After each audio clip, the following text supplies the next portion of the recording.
O que é o inferno? Será que é de fato um lago de fogo? Será que é um mito, uma metáfora, uma realidade ou não? Bom, eu sou o Jefferson Gomes, teólogo, e vou tentar esclarecer um pouco mais sobre esse assunto. A pergunta sobre o inferno gera muitos debates no meio cristão. Afinal, ele seria realmente um lago de fogo, eterno e tormentoso? Ou seria apenas uma separação eterna de Deus, uma sensação de abandono espiritual? Há até quem defenda que o inferno, na verdade, nem exista fisicamente, sendo apenas uma metáfora para descrever a perda espiritual e o sofrimento. Para entender essas diferentes interpretações, é preciso explorar as palavras da Bíblia e como elas foram traduzidas e entendidas ao longo dos séculos. A Bíblia fala sobre o inferno como um destino final dos condenados, aqueles que rejeitam a Deus. Em Mateus 25, verso 41, é mencionado que o inferno foi preparado para o diabo e seus anjos. Isso significa que o inferno não foi feito originalmente para os seres humanos, mas um lugar de punição eterna para aqueles que se opõem a Deus. Então, quando falamos de inferno, estamos lidando com a ideia de separação definitiva de Deus, onde não há mais esperança de reconciliação. Este conceito está muito presente na teologia cristã, mas ao longo dos séculos também surgiram diferentes interpretações sobre a natureza e a eternidade deste lugar. Antes de chegarmos a uma conclusão definitiva sobre o que realmente é o inferno, é importante dar um passo para trás e considerar a maneira como a palavra inferno é utilizada nas Escrituras.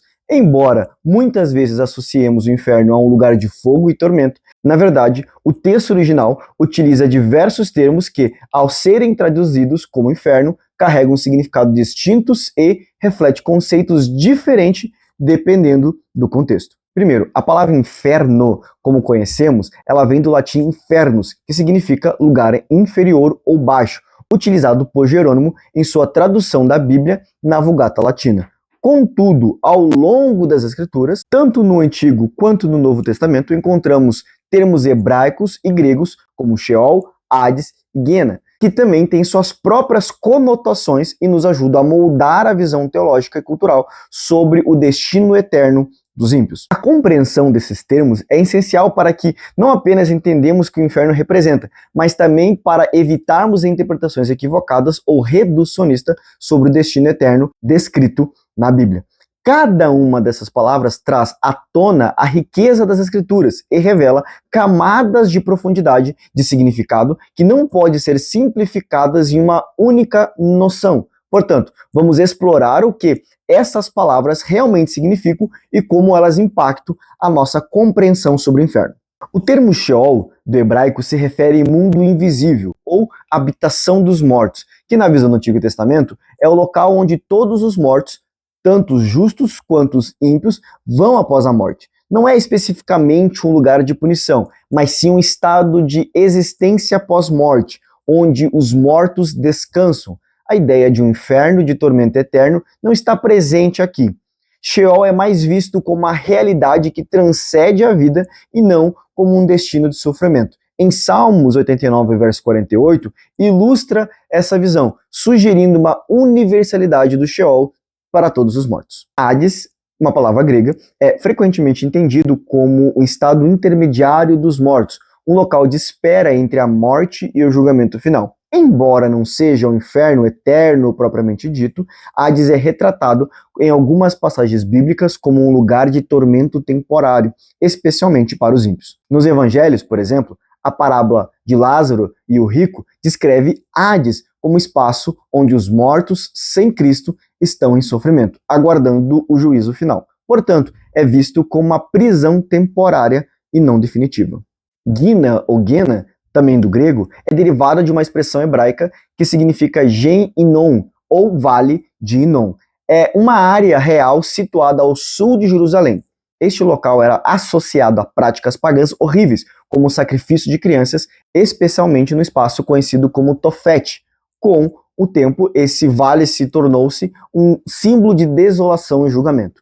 No mundo judaico contemporâneo de Jesus, Guena ou Guina passou a representar um lugar de punição final e sofrimento eterno, sendo descrito como um destino dos ímpios. Por isso, em muitas passagens é usado para se referir ao inferno.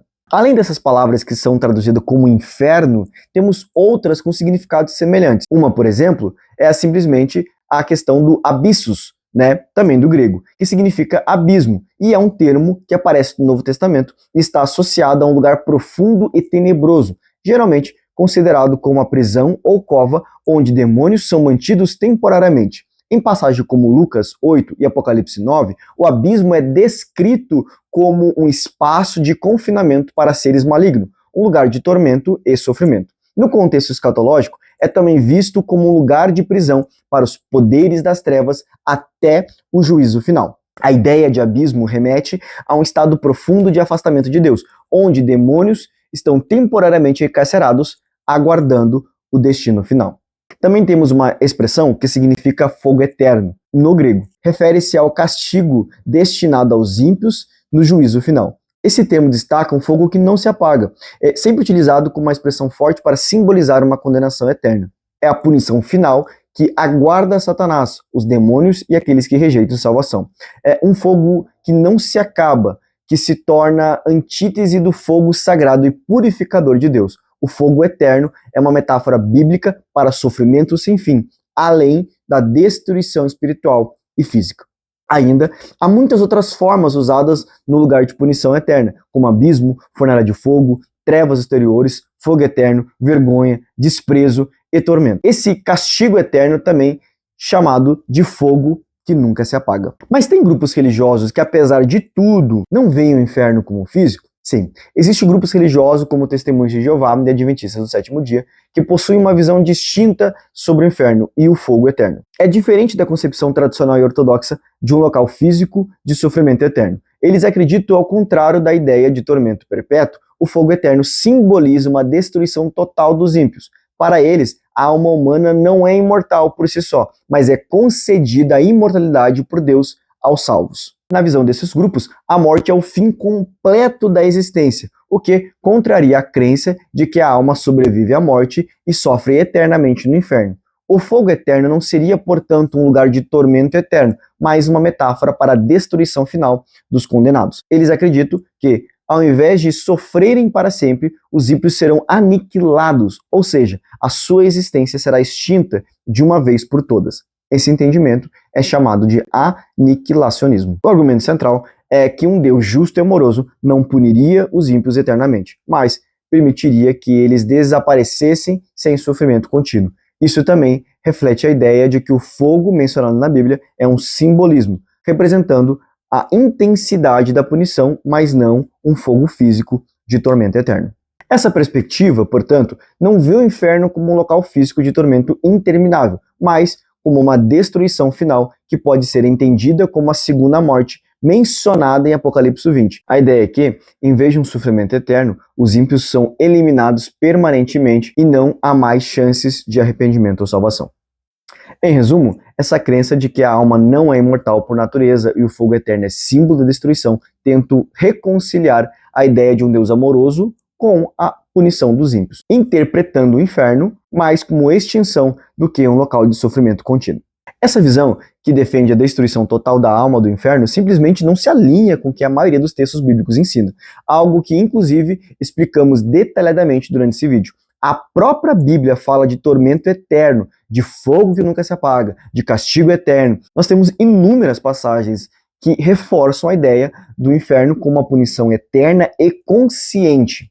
A tradição ortodoxa da Igreja Protestante, firmada no ensino das Escrituras, afirma que o inferno não é um lugar de extinção, mas sim de sofrimento eterno. Passagens como Mateus 25, 46 e Apocalipse 14, 11 enfatizam que a punição é perpétua e os ímpios sofrerão de dia e noite sem fim. O fogo eterno não se apaga. Longe de serem metáforas, representam castigos eternos como uma separação contínua e irremediável de Deus. A doutrina da imortalidade da alma é central para a maioria dos protestantes, visto que a Bíblia não ensina que a alma pode ser destruída. Ao contrário, ela fala da vida eterna, da existência contínua, seja em união a Deus ou em castigo eterno.